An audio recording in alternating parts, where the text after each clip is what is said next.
sports are really important vehicles for relationships. We have purpose. We have a why. We bring people together. We connect. I feel like God is our greatest supporter and our greatest coach.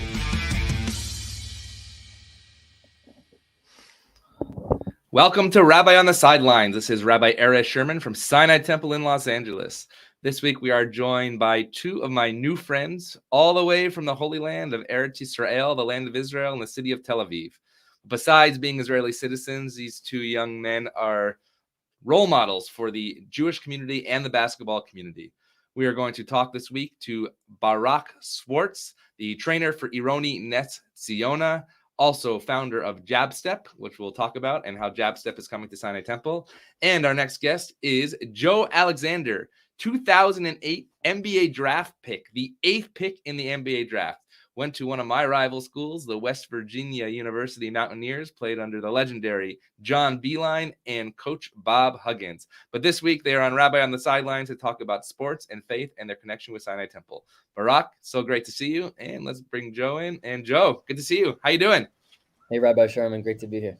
Yes. So, Barak, we're going to begin with you because we have something in common. Actually, we have two things in common. The first is basketball, and we like to say we'll go from the ordinary to the sacred, but we're going to start a little with the sacred because both you and I are rabbis' children, but you beat me. You're actually the son of two rabbis. So let's start with the faith journey. Growing up as a child of a rabbi, two rabbis in Boston, what was your faith experience like? So my dad is a Reconstructionist rabbi. My mother is a Reform rabbi. She wanted to go through the conservative movement at the time, was not able to. That's what we call an interfaith marriage. Interfaith marriage of some sort. Look, like it was very, one of the beauties about being a Jew in the States is every household kind of creates their own faith, their own tradition. And I spent 2 years in Israel. My family moved to Israel in 2001 for 2 years. My dad was on a program to study with few other rabbis from across the world, and we went back to the States, and holidays and Shabbat and all that are very, very culturally Jewish household. I would say less heavy on the religious front. That wasn't sort of forced by any means by anyone, but easily when you're under the house of two rabbis, being Jewish is definitely the thing I'm the most proud of, and it's still that way. I'm actually going to have you talk to my children because they're also under the house of two rabbis, but thankfully have 3 basketball courts with 2 rabbis at Sinai Temple. So we're triply blessed in a double way. And Joe, your journey is just fascinating beyond the basketball court. We're going to get to basketball, I promise. But American, Taiwanese, Israeli, professional basketball player. Those 5 things do not belong in the same sentence. So Joe, who are you? Yeah, it was definitely tough to find a category to put me in, especially in college basketball and the NBA. So in the NBA, I was actually the first Taiwanese-born player to ever play. So shortly after me was Jeremy Lin. But most people don't even know about my origins there. And most people don't even know that I'm Jewish or that I live in Israel. It's on Wikipedia, so they know. Yeah, they know if they go there. Yeah. But yeah, when I was in the league, everybody just thought I was, just a normal American from Maryland. Mm-hmm. And so what was it like growing up in Taiwan, but sort of with also an American identity? And how many languages do you speak? So I used to speak quite a bit of Chinese, but I've forgotten it because I haven't been over there in almost 15 years. And, I'm not really from America. I grew up overseas. And I think that's most demonstrated in my basketball game. Like when I'm over here playing in Europe, guys think I play a little bit more like a European. They don't sort of put me in the category of a 3-point shooting American. And that is because I grew up in Asia. So, yeah, I mean, beyond the basketball, though, there's a ton of cultural implications. I definitely felt like a foreigner every time I was anywhere in America. And so we have Barak, who grows up in Boston and moves to Israel. And I'm going to show a little clip in a moment about that connection between America and Israel. And then you have Joe, who grows up in Asia and comes to America and goes back to Europe to play basketball after an NBA career. How do you two meet? Go ahead, B. I used to be a strength coach at Maccabi Tel Aviv, and at the time it was the last year which we had Adam Silk. He's a chiropractor who's no longer on staff there, but Adam Silk is originally from the States, moved to Israel a long time ago, and has a beautiful Israeli family. And Joe and Adam have had a relationship for way long before I was able to meet Adam. Adam hosts Thanksgiving dinners for fellow Americans, Israelis who are in the area who don't have their families here. And Nice. if Joe, if I remember correctly, that we met in the elevator, I think, or no, in the street. I saw you walking up the street, and I was like, that guy he doesn't look like he's from here. Right. Like like in the league, like you can kind of spot another guy who's not from Israel originally. You look like Cooper, Joe. I know of Joe. So we kind of jacked too, by the way. You're a little bigger. You're a little bigger than the average guy walking around here. So. A little bit. I am a trainer. So we knew of each other. We kind of just dapped each other up, like we kind of knew each other. And then we had Thanksgiving dinner. And then the second year again, this year we had Thanksgiving again. And then I play for a basketball team here, which is called Inter Aliyah, which the idea is to get kids from the diaspora to come together and play basketball. So actually, let's stop right there. Inter Aliyah. So it's interesting because in the IDF and the Tzahal, we have our lone soldiers, our Chayalim Bodedim. But it sounds like even in the athletic world, let's call them lone players, right? That you come over to a country and they're by themselves and they're able to find family. And then you decide to say, you know what? Basketball is a way to bring people to Israel. So what is Inter Aliyah? Inter Aliyah is an organization that brings together others who have made Aliyah, who have immigrated into Israel together, South America, North America, Europe, you name it, together to compete, to play together soccer, basketball. And last year was our first year as a basketball program. We started in the 5th division, moved up to the 4th. And it is also a way to kind of connect and network. And Joe, as an American and Israeli citizen now, he was a name for our coach, who was also an American, who made Aliyah many years ago, AJ Mitnick. And AJ kind of organized and found a way for Joe to be able to be a part of Inter for a little bit of a capacity. And then Joe and I started to play together on the court a little bit. And that was kind of when we kind of merged things together more. When you're on the court, it's a little bit of a brotherhood. Now, here's what happened. I saw Barak was wild. I was like, this guy's not here to mess around. Inter Aliyah is like a competitive league. It's all the guys come there to compete, but Barak was on a different level. I was like this guy thinks I think it's fair to say Joe's correct. I'm very competitive. I also played not nearly at the levels that Joe's. I played college basketball. I played Division III basketball. I was injured most of my career. I'm a very frustrated athlete, and so me being able to still play, I think Joe was seeing some of that frustration. I'm very competitive. 5th division, 4th division, JCC, doesn't matter. So and I learned a lot about Joe's competitive nature too, and I think we clicked in that way. So Joe, your competitiveness. You also had God-given talent, right? So you go to West Virginia, very far from Taiwan and very far from Israel. Yep. When did you hear about this place called Israel? And when did you realize that you actually had some Jewish roots? So I didn't know a thing about Israel. I never thought that I would live in this region of the world. I never really considered it. Like growing up in Asia, it's just like, Asia is as much of a different world from America as it is from the Middle East and Africa. I just never envisioned myself being over here. And like, even though I have Jewish roots in my family on my mother's side, it was also an area of my life I never explored. Like Barak said, like every Jewish home in America is its own little like subculture. Like in my house, it was such a subculture that we didn't even explore it or talk about it very much. Wow. And so basically, after I was done playing the NBA, I went to the D League and was trying G League now. And I was trying to get back to the NBA for a really long time. And then I had some success. And I got this phone call from an agent, and he was like, "Hey, Joe, you need to leave." I'm like, "What are you talking about? I'm trying to get called up." And he says, "No, you need to go to Israel." Wow. I'm like, "All right, my guy, I'll talk to you next week." Like, funny joke. And he says, "No, I'm serious. You got an offer from a team that you can't say no to, and you got to go." And I was like, "Bro, what are you talking about? Do they even have basketball in Israel?" He says, "Listen, team's called Maccabi Tel Aviv, and they offered you a deal, and this is a team, one of the teams in the world besides the NBA that you're not allowed to say no to." And I was like, "My guy, I don't know what you've been smoking, but I'm trying to get to the league." And so I called up my dad. I called up some other people, but the big call that I got was from my best friend growing up in China, who is now a sports agent. And he said, "Joe, you don't know who Maccabi Tel Aviv is. I know you don't know who they are, but you have to go." And a few other things transpired. We called every NBA team and asked like how close they were to calling me up. I didn't get any real bites. So I was like, "All right, let's get it." So I land here in Israel, and 2 years later, I'm talking to a reporter, and he says, like, "What's your family background? What's your roots?" And I mentioned to him, I was like, "You know what? Actually, on my mom's side, we have Jewish roots." And his like jaw dropped to the floor because I was playing for Maccabi. So they didn't know, Maccabi didn't know your Jewish roots when they were basically recruiting you. No, I was playing here as an American, as a foreigner. Wow. And so his jaw dropped. He stopped interviewing me, put his pen down. He was like wide-eyed. He said, "What did you just say to me?"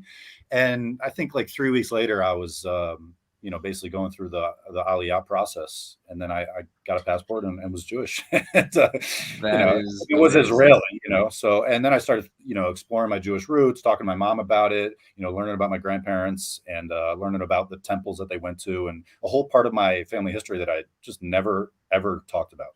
And so if that moment didn't happen, would you say that your Jewish identity would be different today? I wouldn't know about it. It's kind of sad because it's something I could have been exploring my whole life. It's also an opportunity in basketball I could have been exploring. Now that I've been through basketball over here, I wish I would have come earlier, in my 20s. Wow. I didn't even need to go to West Virginia. I could have been playing for Maccabi when I was 18. And you wouldn't have upset me so much as you killed my Syracuse Orange, as you can see behind me, Coach. My bad, my guy. My bad. And so, Barak, we're going to go back to your story for a moment, because I'm going to show you this clip of how you were born in Newton, and then how Israel was a part, not just of your Jewish journey, but literally of your life journey as well, and how the name Barak was doubled with Barak, and actually how Barack Obama helped you get through some tough times as well. So the story of Barak and Barak. Massachusetts, just outside of Boston, and grew up with my parents and older brother. My first love is basketball. Basketball has consumed the far majority of my life in so many different aspects and environments, both good and bad.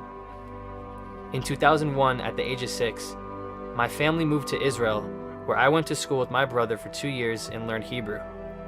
Living there is the single most important thing that has ever happened to me. Newton is where I was born, but Israel is home too. Newton is where I was born, but Israel was home too. When did you realize that basketball piece was going to be a part of that journey within that connection between Newton and your home of Israel? I gotta say, I have goosebumps. I haven't seen that clip in a while. That video is. I find the best ones, Barak. Yeah. Look, when we moved here temporarily, that was actually the first time I ever played basketball. I was, in soccer is kind of the main sport here, to be honest. The basketball is on the rise in the last few years. Joe can also attest to that, especially with Denny Avdia being drafted.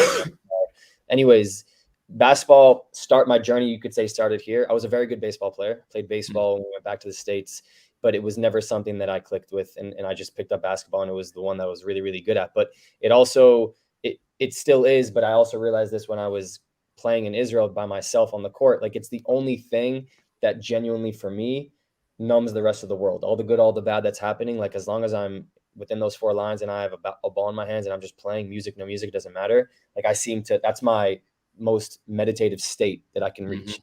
And so I always listen to that. I'm at my happiest still. I'm 20, almost 28 next week. And so whenever I get to play, that's why I still play for Inter. That's why I still try to I have this itch to play ball.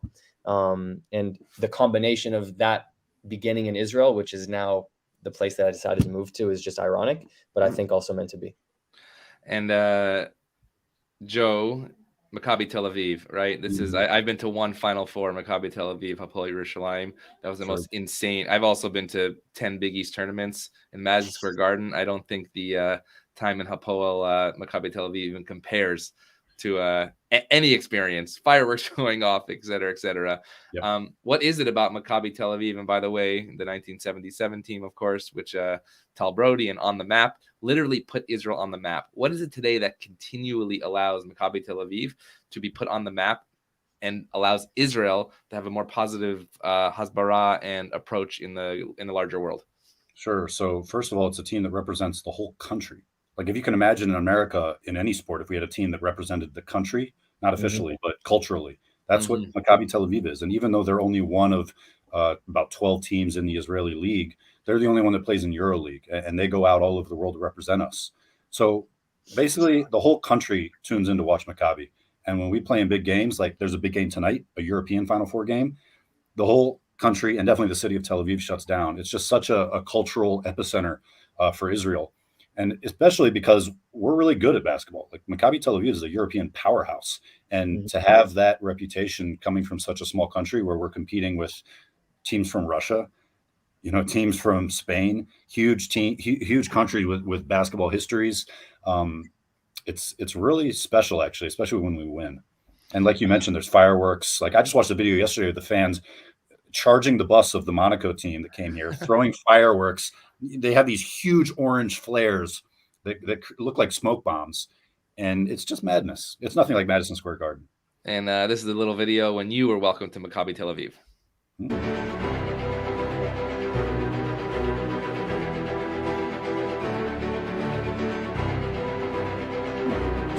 עולה גבוה ומניע. תשמע, ג'ו אלכסנדר, זה מספר 8 בדראפט 2008.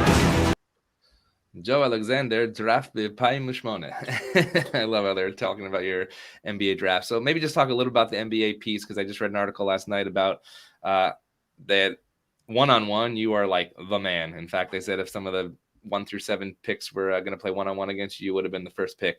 What is that uniqueness of who you are, and then what the NBA is? But then you also said you not only can make a living in Israel, but really live a meaningful life with basketball in Israel. What are those differences between what we're watching in the NBA playoffs right now and then what you're doing in the land of Israel?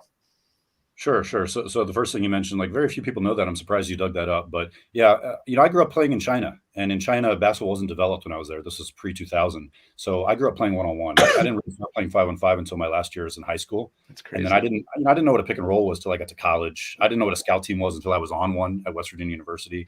So I grew up not playing basketball. I grew up playing one-on-one. So like when I was going through the draft process, I wasn't even supposed to get drafted, but they put me in the gym and said, play one-on-one. And I was like, you guys are dead. So to me, there was a point where I thought I was the best player in the world at one-on-one. And, it's a big piece of why I got drafted so high. But I can't remember the rest of your question because I was so excited about that one. So what is that difference in terms of living in Israel and playing there? And then how would you, if you went back to Coach Huggins right now on the West Virginia team and said, everybody here wants to make the NBA, but try this out in Israel, what would be your pitch to them? Sure. I think there's a few different pieces. Like the first one is strictly from the basketball side, which is players in America, they just don't understand what a real basketball career is, and that Europe is their real opportunity, if they even have one in Europe. Like most guys in college, even at the upper echelons, the top tier players in the best schools, they can't play over here. We have NBA guys getting cut from teams, especially in EuroLeague, where you're making millions of dollars. Like at the very top teams over here, nobody gets in here and plays over here. So if I was back at West Virginia, I'll be telling guys like, you should be not only considering and thinking about Europe, but you should be like shooting for it because you're probably going to miss it anyways. But in terms of Israel itself, like Israeli basketball is to a point now where everybody in Europe is trying to get here. Like when I first came here 8 years ago, it was like a popular destination and people were kind of like lukewarm about when they signed here. But now it's to the point whenever I talk to younger guys, they're like, I hit the lottery because I just signed with an Israeli team. That's the way that it's looked at now in Europe, because the basketball culture here is one that looks to preserve your body. Like they're not trying to run you into the ground like in Russia and Spain, but also every single city here is on the beach. So the American players basically come here and they live like kings. Like, it's a Mediterranean climate. It's a beautiful place. And also the basketball has now reached a point that it's respected as much as Spain and Russia and Italy, even sometimes more than Italy now, which is a big difference from when I was in the NBA. When I was in the NBA, Italy was one of the top tier countries, but now Israel is. So it's really come a long way. It's a special place for basketball. And so, Barak, here's one other clip when you talked about you've gone through quite the journey, physical anguish, mental anguish, emotional anguish. And this is what you talked about, how basketball has literally saved you. Things in my life which are true outlets for me.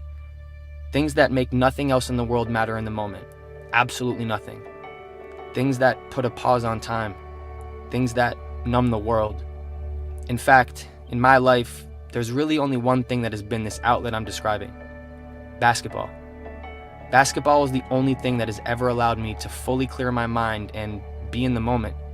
In the midst of all of this, it felt like I wasn't always in the moment. Stepping away from everything, stepping away from being consumed by this process, allowed me to learn a lot about myself, have experiences that I would never take back, and give me time to reflect. There's a new book by Professor David Hollander at NYU. It's called How Basketball Can Save the World. But based on that video, it's actually how basketball can save individuals as well. So take us through maybe some of that, not just, physical injury, but why did you decide to fight through this to continue to do what you're doing today, which we're going to talk about, of how we met and how you're going to bring that to Sinai Temple? For sure. It's a laundry list of the different injuries and things that I've dealt with as an athlete. And unfortunately, I still have things that I cope with. But I would say, I'm not sure if this was, I think it's just like the nature I picked up, maybe playing basketball with my brother. He's the one who basically taught me how to play basketball. But I'm a big person on perseverance and being a resilient, gritty human being. And I just remember like the first major injury I had when I was 16, I in layman's terms, I broke my back. And so a lot of people who knew how competitive I was were saying like, just hang up the shoes, long rehab process, whatever. And the rehab process was tough. The mental game was tough. And I'm still not the same as I was when I was 16. But the almost 12 years of physical adversity it's been of just battling injuries it's just also built a really resilient competitive nature of myself to never give up on anything that I want to do. So if I can apply that same work ethic that I do when it comes to battling injuries or adversity, it's the same way that you would get hit with any other form of adversity, where you're going to look it in the face, you're going to say, all right, I'm going to let you dictate what I want to do, or you're going to look it in the face and say, I'm going to do what I want to do. Basketball for me was always a non-negotiable, whether it was playing it or playing basketball or being involved with it. Mm-hmm. And so if I look at the different periods of my life, I played college basketball, I played rehab. I was injured for most of my time. I studied marketing, got a degree in marketing management. I worked in Big 10 companies, high tech, TripAdvisor, the Celtics, startups, everything. I was like in sales, marketing, that whole shebang. Graduated, was in a high tech company selling email marketing software that I felt no significance and meaning to what I was doing. Mm-hmm. And it's because I stepped away from the things that I love the most about life. And so I walked away from that and decided to just go full on how do I combine my passions of Israel and Zionism and also basketball. Of course, I wasn't able to be a basketball player. That doesn't mean I can't be involved with basketball. How can I use my adversity, the experience that I've had physically, mentally, emotionally, and apply that to some sort of a career? Well, I can train others to try and help them not have to go through what I went through and do it in the place that I want to, which is Israel. And so I combined those, and it's like the best decision ever was never giving up on being injured. If I had given up on being injured, I probably wouldn't have been a trainer. But now I get to tell that story, not only as someone who was formerly injured, still am, but I also still play basketball. And I'm only in Israel, and I only know Joe, and I only know you because of basketball. It's the truth. Mm-hmm. And that is so clear to me at this point, and I'm never going to walk away from that. So tell us a success story of somebody now who you've trained that maybe was in the same frame of mind of you a couple years ago and found you and said, wow, I can be involved in this sport, which will bring meaning to my life. 100%. I'm going to leave. It's okay if I leave names out of it because he's currently a professional basketball player, but yep. I have a player that he didn't take care of his body much when it comes to nutrition or weight training or anything like that. And when he met me, he's Israeli, doesn't speak good English. When he met me, he was one of my players, kind of started to hear more about my story, but also the difference of if you actually put in the time and effort of figuring and checking those boxes, what it can do. He's also not the tallest player, so he has his own adversity that he deals with, but he is somebody who has paved himself a phenomenal, what I would deem as phenomenal currently career in Israel, and also potentially looking to branch out into Europe. And he's a bull. He's a monster now. And he used to weigh $150 soaking wet and didn't have any sort of confidence on the court. And he's a monster now. He can jump higher. He's athletic. And I've been training him for almost 4 years. Wow. And that's the first person that comes to mind. There are others, guys who I used to train on Maccabi, guys who are trained on Nesiona, women's players who are in the WNBA and then come into Israel and play here in Israel for their off season. So girls that I can kind of help go back and forth who have won championships. But you know what? It's not just about like who makes it the furthest. Is it the NBA? It's honestly, I got to text somebody from, I know it's a little off topic, but I got a text from a former high school teammate who I don't really talk to that much. And when he saw the videos that you just played, which aren't necessarily directly correlated to me being a trainer, I remember I got a text from him saying, I want to let you know, I've been watching you from afar. I live in New York City. I hate my job. I quit today and I'm moving back to Boston to pursue my dream in whatever it was. And I did it basically because of you. Like you allowed me to see that I can actually just like throw this away and go after my passions. For me, if I can use my story as a vehicle to allow other people to do what they love, then that's all I need. And so that's what both of you are going to do as you did Inter Aliyah, bringing the diaspora to Israel, but now you're going to do the reverse, which is you're going to take what you found in Israel and then bring it to us. So you're about to travel the country, but we're going to be LA specific right now because you're coming here. You're coming to our home in this beautiful gyms we have at Sinai Temple in LA, and you're going to bring a thing called Jab Step. So take us through Jab Step in that acronym. You told me off the air that it actually means 3 different things. And what are we going to expect this summer? And why do our kids want to come out and train and be competitive with you guys? Joe? Sure. So basically, Barak and I have a joint passion for basketball, and we wanted to do summer camps where we taught kids all the elite skills that they don't get because they don't work with pros like us. You know, we wanted to combine a ex-pro player with a current pro trainer and deliver like super high value skills to kids. But at the same time, we're both originally American, and we both moved to Israel. So we wanted to do it for a community that also had a lot of kids that might be in that type of a situation. So our camps are basically going to be mostly geared towards the basketball skilled side of things, but then a small portion of it will also speak to the kids who either are Jewish or have an interest in Israel, or might want to have a future of playing basketball in Israel, or might just want to come to Israel and have people to connect with when they come here. Nice. So our camps are going to be, you know, geared towards those two topics. And like you said, we're coming to LA this summer. We have 4 other locations. We're going to be in Miami. We're going to be in Tucson, Arizona. We're going to be in New York. And, you know, we see this as a long-term project to build a community and hopefully see some kids. You know, my dream is to see a kid play pro in Israel as an American who never knew what Israeli basketball was or never thought that he would come over here, just like I was. Who you met at Sinai Temple, right? Yeah, hopefully I'll meet him at Sinai Temple. That would be Exactly. And then Barak, jab. Tell us what that means. Yeah, so jab, for those of you who don't know, jab step in the basketball where you kind of jab at somebody, kind of first step towards the basket, creating space. Jab is also an analogy for getting hit in the face with adversity. It also stands for Jewish American basketball and Joe and Barak. And we kind of put that together because Joe and I, even I think you can tell by now through our energy, kind of have that jab with it as we speak. I also want to mention the camps. I just lost my train of thought. I'll get back to it in a second. But yeah, that's jab step basketball for now. And so Jewish American basketball.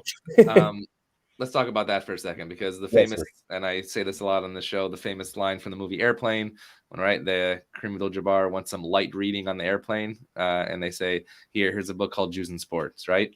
But it's really changed these days from my good friend, and you probably know him, Tamir Goodman, from Ryan Terrell's story, from a Joe Alexander story, who's at West Virginia and rediscovers his Jewish roots from the land of Israel.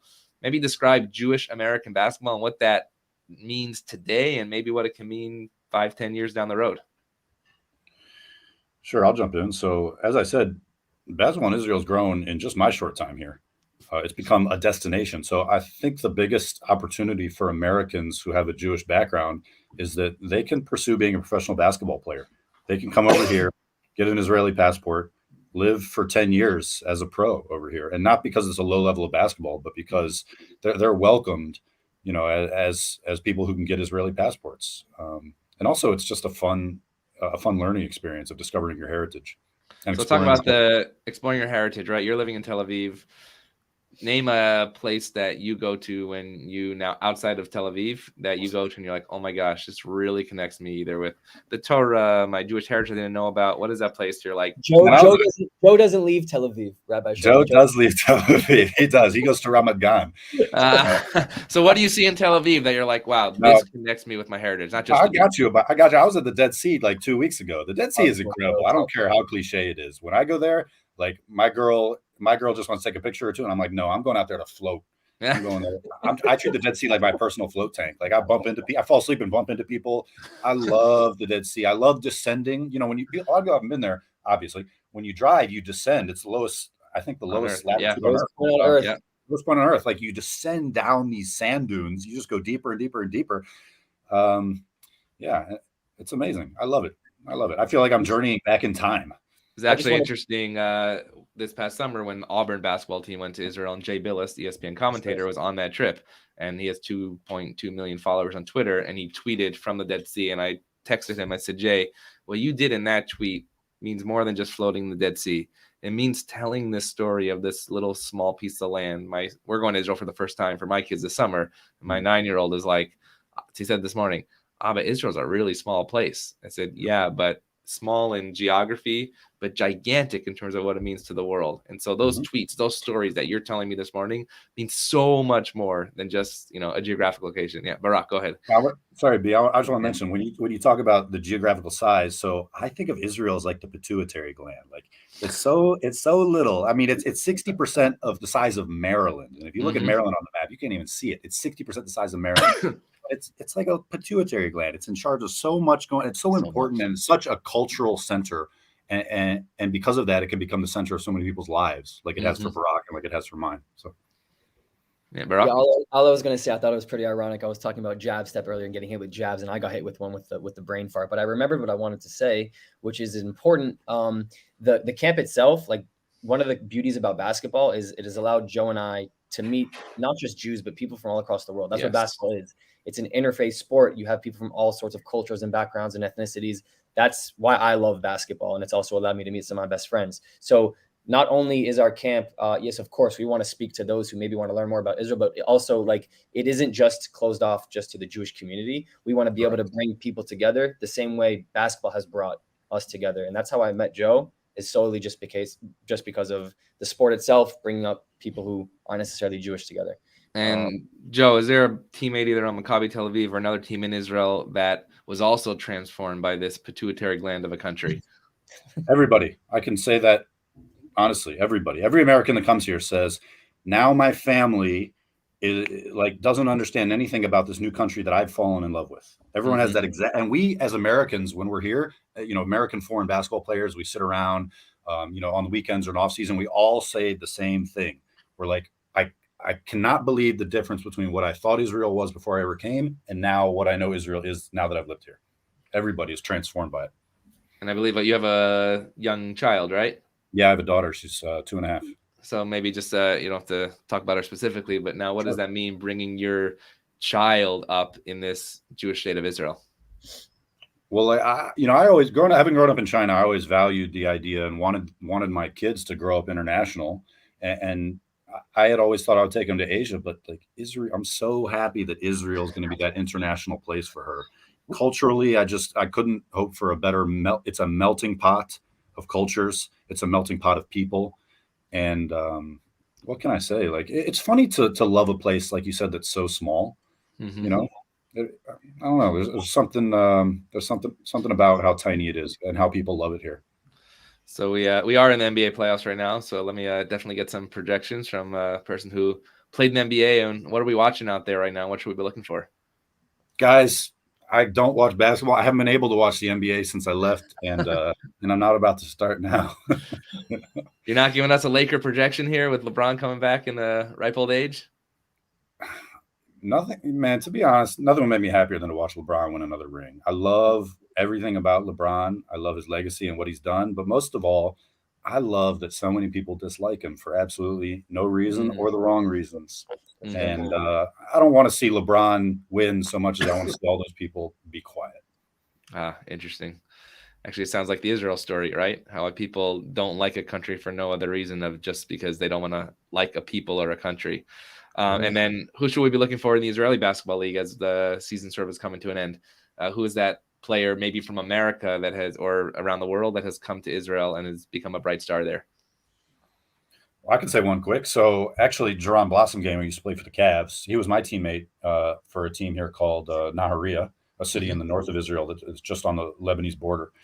And he was another one of those guys who came here and didn't know anything about Israel, fell in love with it. And then his career totally took off from just playing here 1 year. Now he plays for Monaco, one of the best teams. It's a powerhouse in Europe. And he'll be playing down the street from where I am against Maccabi Tel Aviv tonight, actually. Oh, no way. Yeah. Wow. And Barak, who are you seeing in maybe an up-and-coming or somebody maybe in the Inter Aliyah group that you see rising up that we should look for? I think AJ B. I mean, not as a player. He's a coach, obviously. Yeah. It's funny. I was actually going to AJ is the coach of Inter Aliyah. And he's so set on what he wants with Inter plays in the 4th division. There's 5 divisions in Israel. Inter's in the 4th. It's considered a competitive but relatively low division. He is treating the organization and the league just as if it's an NBA organization, which is pretty fantastic. Phenomenal. And if you see like what he's been able to do, so I think, I think AJ will be a coach, a head coach somewhere. But I think that the project itself is pretty unique. Where I would say, and this is not just me saying this because I play for them, I really genuinely think that Inter Aliyah will be in the first division. The concept of in 10 to 15 years, it's the concept. It's a proven concept. I mean, there's nothing else like it. And also, going back to what I just said, like AJ next year, he's going to recruit foreigners. He's going to bring in guys either from the third division or guys from the States. The team's called Aliyah. Like, it's made for foreigners. That was actually his pitch to me. We went and sat down to lunch, and he said, Joe, you're an American. Like, you're in Israel. You need community. You don't speak good Hebrew. And we have a basketball team called Aliyah for guys like you. They're going to attract foreign talent. You can put this on record, Rabbi Sherman. I really think it'll be in the first division for sure. And so that team is made up of only people who are making Aliyah. So there are Israeli natives who Got play, and one of them to mention is Meir Tapiro. He's arguably one of the top 10 Israeli basketball players of all time. Meir Tapiro is actually the person he was the GM when they hired me for Ness Tziyona. So now I'm on the court playing with him. Mayor's his name, by the way. He's not a mayor of anything. No, he also played for Yerushalayim, right? Yeah. For what? Right. He played for Yerushalayim. Yeah. MEIR. Meir and Yaniv Green. Both of them were on the Israeli national team, and it's very cool because they're older than most of the other guys on the team, but being able to come back on the court. And so no, the team is not just composed of people like myself or Joe. There are some Israeli natives. But the concept is to attract these people who are coming to Israel. Argentina, and everything. I mean, I think it's fascinating also that when we lit the candles for Yom HaZikaron, Yom HaAtzmaut, that one of the people that was honored this year, I believe, was David Blatt, who coaches LeBron in the NBA. And the fact that in not only an athlete, but a basketball coach specifically, because I'm very basketball specific often, is the one who is representing this country of Israel was a beautiful story to see. Mm-hmm. Yeah, Blatt is huge here. And now that his son has come up, he plays for a EuroLeague team too. They're such a basketball family here in Israel. And it's interesting, over this past year, I've seen a lot of, also specifically female players, come to play D1 here. Or they're the young woman at, I believe, Oklahoma right now, Lior Garzon or Villanova. What's that in terms of the recruitment of American colleges of Israelis? It seems like the pipeline's very strong. Well, now even like in the women's league, some of the teams like Elitzo Ramla and Ashdod, like they're playing in the Women's Europe Cup, which is like relatively new. And so that's a stage set for a lot of these NBA or college WNBA players to come and get more exposure and continue to help themselves financially. I mean, I see basketball in Israel continuing to grow every year. The Denny's are going to get more exposed. The Yamadar is going to get more exposed. Maccabi, as Joe mentioned, they have another game in like an hour. I don't know when.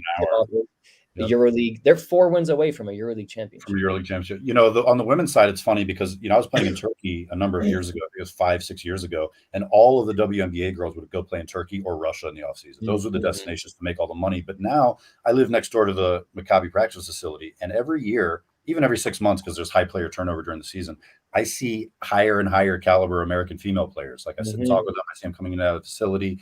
Just like Israel becoming a destination for men's basketball, same thing for the WNBA players. That's amazing. And so to conclude, let's get 3 things that we want out of Jab Step here at Sinai Temple. If you're going to send your child or your friend to Sinai Temple Jab Step with Barak Swarttz, Israeli basketball trainer, and Joe Alexander, former NBA, Milwaukee Bucks, Chicago Bulls, and Maccabi Tel Aviv star, what are our children going to get besides an amazing Shabbat dinner, by the way, at the end of the week? Yeah, that's right. Great Shabbat. I'm not cooking, though. Thank God. Okay, so I'll start. So first of all, I want the kids to hear stuff they've never heard before from a pro who's been through the experience. Because I remember going to camps and not really hearing anything too insightful. So I want every day for the kids to go home and tell their mom, I learned this skill that I knew about before, but with a totally different angle. So I'm going to be on the court with the kids, walking them through the skills, showing them the footwork. And I want them to walk away like, I see Steph Curry do this. I see, professional players do this in the post. And now I understand the details behind it. So I'm going to teach them NBA style details to help improve their game. I fully agree with him. I was going to piggyback and just say, like, all the things that Joe and I want to teach and show are the same things that Joe did to make it to the NBA and the same things that I do with current or former NBA, WNBA players or EuroLeague players. It's the same stuff. Of course, There are alterations and I augment things based off of the age, but I want them to feel like this is actually what it takes. This is a training regimen of what he did. And having Joe in the building and having a trainer who works with these guys, and we're coming from Israel, like we're here to tell our story. And I want them to be able to not only take away the 5 or 6 basketball tricks or the 5 or 6 athletic tricks that they got, but to understand that there maybe is another outlet and option of this career that I want to pursue that isn't necessarily just here, but on the other side of the world. And maybe this might spark my interest in going over there to learn about it. That would be unique too.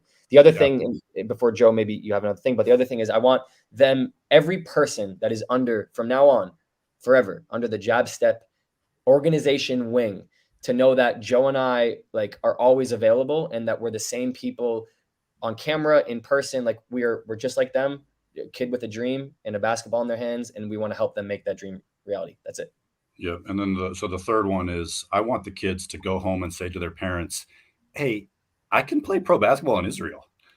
That's really what I want. I wish I would have known that when I was 15 years old. Wow. I wish I would have known it when I was 25. I didn't come here until I was 28. So I want the kids to know that. And then if they're interested, they can come in the next day and say, like, how exactly do I do that? And we can show them the path. You know, maybe not to play pro, but there's a lot of leagues over here and a lot of things to do with basketball. That is amazing. Jab Step with Barak Swarttz and Joe Alexander, the 8th pick of the 2008 NBA draft with the Milwaukee Bucks and the Chicago Bulls. They will be here at Sinai Temple with Jab Step the week of July 17th to the 21st. Open to all, not just the Jewish community. JAB, Jab Step, Jewish American Basketball, coming right here to Los Angeles, where we have, I like to say, high-level basketball, high-level Jewish values, and a high level of Israel and Zionism right here at Sinai Temple. Barak and Joe, it's so great to see you. Looking forward to shaking your hand in a couple of weeks in Dizengoff, and then bringing you right back here to LA and teaching our children Zionism, Israel, basketball, and faith. So great to see you, and thanks for joining us in Rabbi on the Sidelines. Thanks, Rabbi Sherman. Go sign up.